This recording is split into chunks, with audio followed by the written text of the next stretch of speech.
கவலை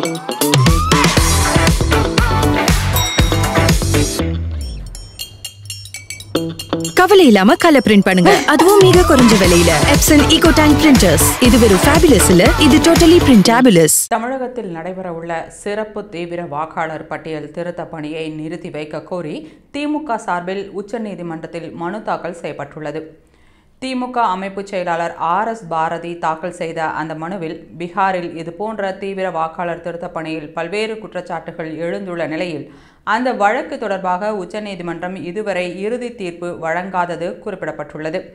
அந்த வழக்கு நிலுவையில் இருக்கும் போதே தமிழ்நாட்டில் தீவிர வாக்காளர் திருத்தம் மேற்கொள்ளப்படுவது ஜனநாயக நடைமுறைக்கு முரணானது என மனுவில் கூறப்பட்டுள்ளது.